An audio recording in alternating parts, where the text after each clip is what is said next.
Assalamualaikum warahmatullahi wabarakatuh. Waalaikumsalam. Ya, tolong kameranya juga diaktifkan biar Bapak tahu kondisi kalian seperti apa. Baik, gimana hari ini kabarnya? Sehat semua? Baik. Alhamdulillah. Baik.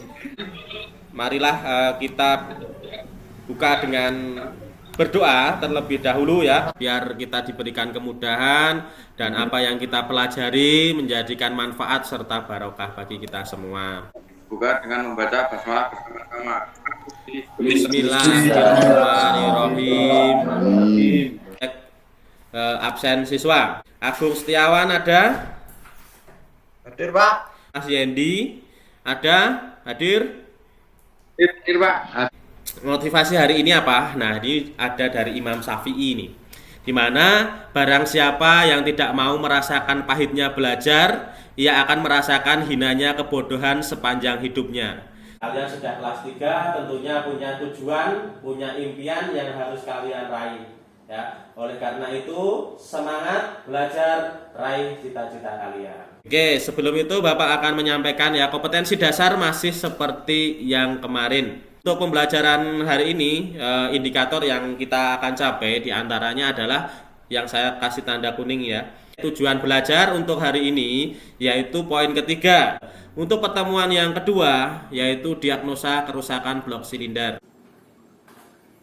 Baik, berikutnya adalah persepsi dari pembelajaran yang sebelumnya. Masihkah ingat komponen-komponen yang ada di blok silinder? Dan piston, Pak. Piston, Pak. Baik, selanjutnya saya akan menyampaikan permasalahan melalui tayangan video berikut ini. Aktivitas ini mengambil beberapa informasi dari mobil untuk selanjutnya disesuaikan dengan spesifikasi yang tertulis di buku manual. Baik, bagaimana menurut kalian anak-anak? Coba jelaskan 5 hal penyebab mobil turun mesin. Penyebab turunnya mesin, 1, oli dan pelemasannya bermasalah. Biasanya disebabkan karena mobil kehabisan oli atau pelemasan. 5 penyebab ya, salah satunya mobil harus dilakukan overhaul ya, atau turun mesin ya. Dimana tadi sudah disebutkan juga oleh Mas Andi karena di video itu cukup jelas ya. Masalah. Kemudian ada lagi piston dan katup bertabrakan. Yang keempat itu ada efek water hammer. Tahu nggak water hammer itu apa? Nah, water hammer itu ya, dimana biasanya terjadi pada kasus-kasus ketika waktu banjir ya, mobil itu dipaksa untuk menerabas banjir. Sehingga apa? Pada ruang bakar itu dimasuki oleh air. Yang kelima, nah, bercampurnya oli dengan air ya. Nah, baik, mungkin penjelasannya seperti itu ya. Baiklah, kita akan memasuki sesi diskusi. Penjelasan singkat mengenai pelaksanaan diskusi di sini, diantaranya untuk pembagian kelompok diskusi ini sama seperti yang kemarin. Berdasarkan informasi yang dikumpulkan itu, silahkan nanti buat kesimpulan mengenai diagnosa kerusakan blok silinder menurut kelompok kalian. Kemudian, nah, nanti catat di LKPD ya, lembar kerja diskusinya. Nah, kemudian silahkan nanti dipresentasikan pada sesi setelah ini. Baiklah, kita sudah memasuki sesi selanjutnya yaitu sesi presentasi. Silahkan kelompok yang sudah siap mewakili 1 orang sebagai presenter untuk mempresentasikan hasil diskusinya. Mas Andi Ardana, silahkan mau mempresentasikan hasil presentasi dan hasil diskusi kalian ya. Oke. Assalamualaikum warahmatullahi wabarakatuh. Waalaikumsalam warahmatullahi wabarakatuh. Saya mewakili kelompok 2 untuk mempresentasikan hasil kerja kami. 1. Pemeriksaan secara visual.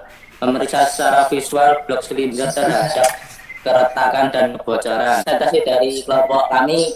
Wassalamualaikum warahmatullahi wabarakatuh. Silahkan bertanya, Mas. Kalau mau bertanya. Ya Pak, Oke, silahkan Mas Reza. apa tujuan dari pengukuran diameter silinder?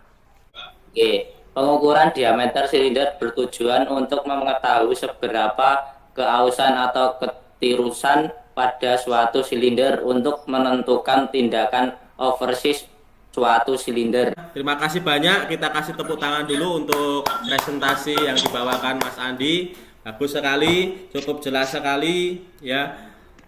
Baiklah, tadi sudah disajikan dan dibahas dalam diskusi dan presentasi ya mengenai pemeriksaan komponen-komponen mekanisme blok silinder. Nah, di sini Bapak akan membahas dalam sesi pendalaman materi. Tadi memang sudah sedikit banyak dijelaskan oleh kelompoknya Mas Andi Ardana mengenai pemeriksaan-pemeriksaan yang dilakukan pada blok silinder. Agar apa? Pemeriksaan tersebut salah satunya bertujuan untuk menentukan apa perbaikan yang harus kita lakukan. Di mana untuk pemeriksaan yang pertama itu adalah pemeriksaan secara visual. Ya, pemeriksaan kerataan blok silinder untuk menentukan apa? Untuk menentukan apakah terjadi kelengkungan atau kebengkokan ya. Nah, selanjutnya adalah pemeriksaan kebengkokan bagian bawah silinder. Nah, masih sama seperti yang di atas ya, pemeriksaan kerataan hanya bagian bawah yang kita periksa saja. Nah, pemeriksaan yang kedua untuk memastikan apakah betul-betul harus dilakukan perbaikan atau tindakan. Periksa pengukuran diameter dari silinder tersebut. Jika pengukuran silinder atau diameter silinder tersebut melebihi spesifikasi yang dianjurkan, ya, kita lakukan tindakan seperti oversize ataupun undersize. Nah, selanjutnya untuk pengukuran diameter torak. Nah, pengukuran diameter torak kita bisa menggunakan di sini digambar menggunakan mikrometer. Selanjutnya untuk pengukuran celah samping. Pengukuran celah samping torak ini disimulasikan seperti digambar seperti itu ya, menggunakan filler gauge dan juga ring piston. Seperti ini juga untuk mengukur celah ujung pegas torak. Untuk selanjutnya diagnosa kerusakan blok silinder masih ya, pengukuran batang torak. Kemudian ada pengukuran poros engkol. Nah, yang diukur adalah apa?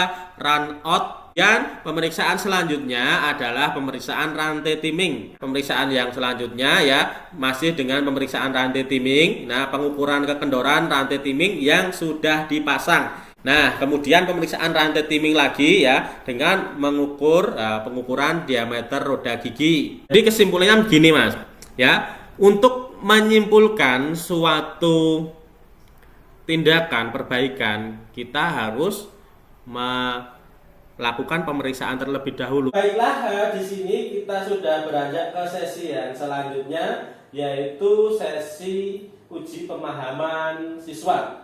Bapak sudah sediakan link untuk kalian kerjakan, yaitu link Google Form ya. Nah, kurang lebih seperti apa nanti kalau kalian klik, nah, akan muncul kurang lebihnya seperti ini ya.